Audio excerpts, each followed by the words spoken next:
Hey everyone, just wanted to give you a public response to something that's on my channel.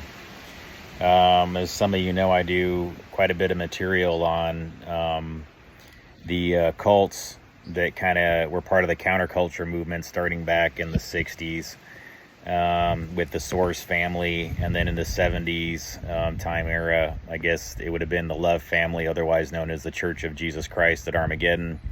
And then you've got other churches that were around the same time. They were called like the Children of God. And even though they're all either loosely connected or allegedly not part of the same ecosystem, what I'm personally, my belief is that it all has its roots in Operation Paperclip and Eugenics programs, extensions of Lebensborn, that kind of thing. And I've talked about that in a number of my articles. All right. I think sometimes it takes the form of these cults. That's how they get the counterculture and people that are, more on the fringe or would be considered hippies, that kind of thing. And then the way they get others is through the educational programs like TAG and the GATE program. And that's more my connection. Plus, I was surrounded by people that were in what I learned later on were connected to the Love family. It is just one of those things, is that I've gotten older, I'm like going, oh, okay, that's why I was around people that were like this or had these belief systems and had this physical appearance about them. They were all the part of the Love family. They just didn't tell me that. And I think at the time the church was being disbanded. So I get a lot of interest from people that are from parts of Children of God and the Love family in particular. And so I wanted to share this with you just to be fair here. And just also so people kind of understand what my intentions are as I'm discussing this. I'm not saying this is any sort of response back in any negative way. It's just me responding with facts as I know them. So on my article that's called The Love Family, Love is Real or Love Israel, Caves, Wineries, and Energy. So I want to address a couple things here that are put in the comments section by a person named Endearment Sophia Parker. There's a couple assertions that are made in here. Number one, saying that there's no cave systems nearby. That's not true. It's called the Tipping Cow cave system, and it's very near this camp. So that's number one. I'm not saying this for any other reasons, guys, except that I do have my facts straight on this, okay? But she put down here, hey there, my friend just sent me this because I was born and raised in the Love family. Left when I was 17. Shortly after that, they went bankrupt and sold the land. The Reformed Judaism people have nothing to do with the Love family. They are just the ones who bought the land when it was sold. No connection there. Sorry, weren't any cave systems there either. All right, so I'm going to tell you what my responses were here in a second. She also put, happy to answer any other questions you may have as well. The name Israel came from a line in the Bible that says God shall surname his people Israel. And of course, like every religion, they decided they were God's chosen people and named themselves Israel. She says, yes, they like the play on words as well. Love is real. That's the point that I make in my article, folks, is that they're not really Jewish. They're people that basically use Israel as a pun, using the two words is, actual, real, Anyways, here's my response to those comments were from Endearment Sophia Parker, who's a Love family member, a former, I guess, maybe existing, I don't know. But I put, hang on really quick. This is my public response, folks, and I'll link to this inside the description section here. I put look up the address on the farm where the Union for Reform Judaism,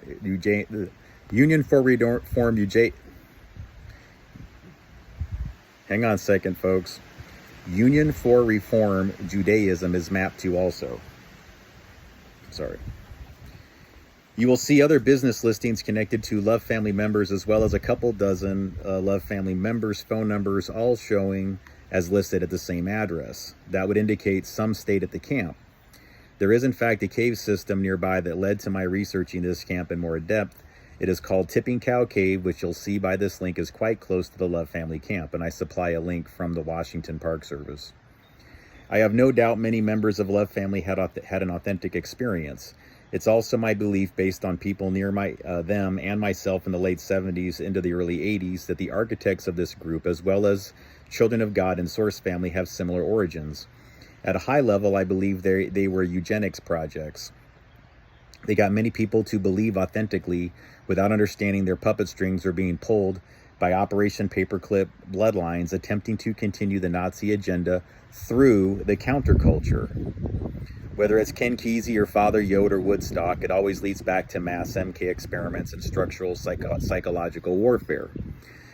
Beating your enemy by breeding your enemy. Call me cynical, but most of these religious cults groups were extensions of Lebensborn, and some of us caught on to it is all. I was closer to the Tag the Tag and the Gate programs and those connections, but my neighbors in Bothell and other parts of Washington were former Love family members. I just wasn't made aware of that because they had left already. Some settled where I grew up. It's how I learned about the Rainbow Garlic Festivals.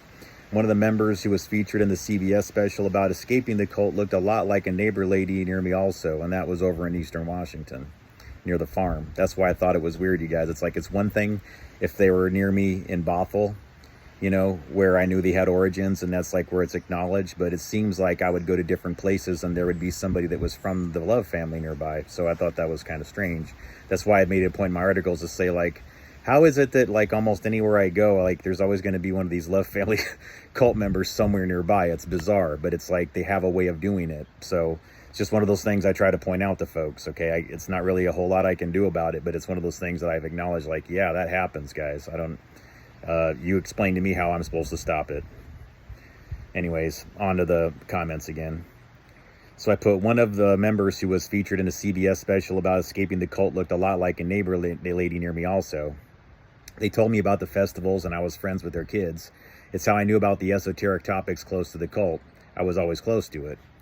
If you want to verify that many of the Love family members are still at the Arlington, Washington camp, using the last name Israel, look at their address and the website homemetry.com. I won't send a link because it has phone numbers, but you'll see at least a couple dozen people with the last name Israel and a virtue as their first name. Consistent with being a Love family member, yes. Then I have to ask, as many others would, why are they still living at the camp using the last name Israel and calling it a Jewish camp? Did they actually sell it to Jewish people, or did the Love family co-opt the Jewish culture, thinking no one would know the difference if they had the last name Israel, which is not really their last names, guys. Remember, it's a pun. It's part of the group, okay? So you can probably understand why I would raise an eyebrow, right? Or why other people would also, all right? So I just put, thanks for your feedback. And again, guys, I don't mean this in any sort of like nah kind of way. That's not my intention. It's just simply that I've noticed that when I bring these things up, there's almost always somebody that's close to the Love family or alleges to have a connection to them that'll quickly do this whole dismissive, like, whatever, these things aren't happening. I kind of go, yeah, but they are. There is a cave system near there. Otherwise, I wouldn't even been researching it. I did go to homemetry.com and find a couple dozen phone numbers of people that are from the Love family group there. And so my understanding, guys, if you have to watch the article, which I'll link to in the description, otherwise none of this is going to make sense. But I mentioned that they all settled at that Arlington camp there for a while, this cult, the Church of Jesus Christ at Armageddon, the Love family. And then they sold it, allegedly, to a Jewish group. And they run a Jewish youth camp there. But then if you go to an actual website to find out who's still there, it just seems to me like it's still the Love family, but they're just calling it a Jewish camp. Guys, that doesn't mean that I'm right or that that's what's happening. I'm saying that there's data out there on a number of websites that you can look up publicly that would suggest it. So it's just my way of saying that if you're authentically Jewish, then it's something you may want to look into, because you would not be sending your children to a Jewish camp. You'd be sending them to the Love family cult. And they're a mixed bag, guys. Some of these people really believe it, and other ones, they're just part of these larger programs run by the you-know-who, Paperclip Bloodlines, and that's why it's kind of worth looking a little bit deeper into. So that's my response, and thank you for listening.